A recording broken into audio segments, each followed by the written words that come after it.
filmer yango. Comment nani? Ntambu Jean. OK. Bima boy na porte. Bima na porte bo. Bali ko compter. Olati teni ndenge nini? Badotaki biso na partie. Na partie nino edotaki IDPS. IDPS edotaki teni eza na pouvoir ya kodoter mutu teni. Ti.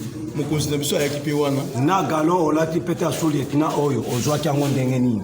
Badotaki biso teni mobimba complet. OK, badotaki bino complet. Boza au nombre de combien? 300 personnes. Oh, bazaki prévu pour na Elia Maluku. 300 personnes ba o bazalaki prévu pour na Elia Maluku. Pour la garnison ya Maluku. Talaka kotoyo. Lisunde babetenga libanga. Zala les bakabatuni makamba lisote. Toto na makamba pete wano a lieutenant Lati. Sala lokolo zo bimakotoyo. Vanda wana.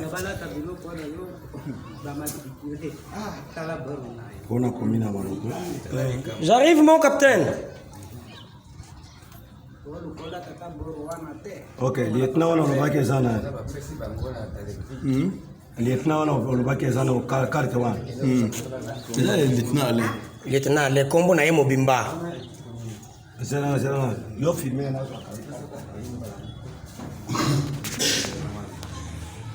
Siko mokonzi yango wana sa abengisaki réunion na limete oyo apesaki bino na banteni na bampete Augustin Kabuya nde moto apesaki bino badotation nyonso.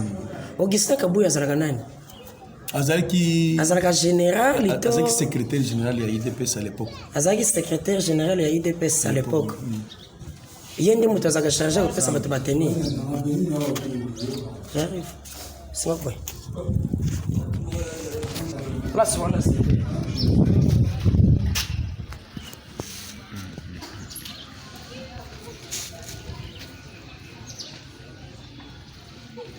Pete mona na kitoko, pete zo mona na Zambia lieutenant. Muluba wana munene yakawa. Yo. Hawa tatu batonja wako. Ndiko na pe tatu yo ribe. Toke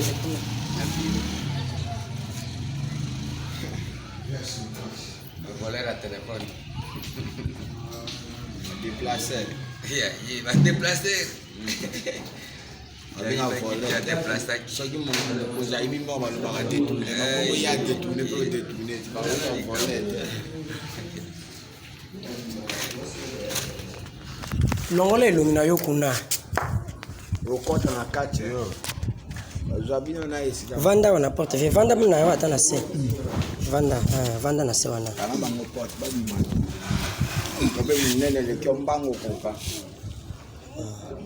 Tseka ka bongo. Kandi na vimbi boye. Ba ilinga bino ngulu pa bakulu. Sona zaki penza mutu munene te me. Soko za ile tenate. Oui.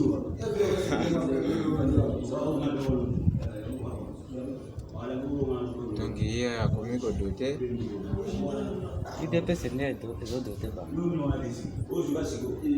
IDPS soit les communes bali. Mon lieutenant. Si on a ça comprendre te. Yo lobby tenyo badotaki bino na réunion bokendaki na limité et pas na 11e et pas Augustin Kabuya. Siko yo koto yo na Monaco yaki lobby oza moto yo zo kendo sala ba makambo ba bakini bopeto. Yo moto mo juste oye na basima 1000 sacs ya sima oye po na musala ya kosala ba bakini bopeto. Kaka yo réunion na IDPS ba pesi yo soutenir au juste trois fonctions yo zo sala to zo comprendre ngote mission na bien tumba parce que naza maître maçon ingénieur de nombre ba pesa ki a 300 personnes do ba komba ile botonga malu tutunga malu boko tonga ngona ba nini ba matériel oyo nazo ya kana ma matériel nini na kina ciment za wapi ciment na minute oyo fallait na chemina ngona maluku mais siko yo tango na yaki na kiti na nsele na ke commune na Kinkole pona nde esika na ke kobosa na sikoyo mikanda ya nini ya moto pena azotamba naza chauffeur ya poids lourd nga nakumbaka basinotrike sinon yo pena kotala yo boye eza moto moko te tokotiaka yo na kasho na biso même 24 heures te parce que makambo nayo ezomona na clair te moletina makambo nayo ezomona na clair te bavideo mpe eleki ebele bamakambo nyonso ezoloba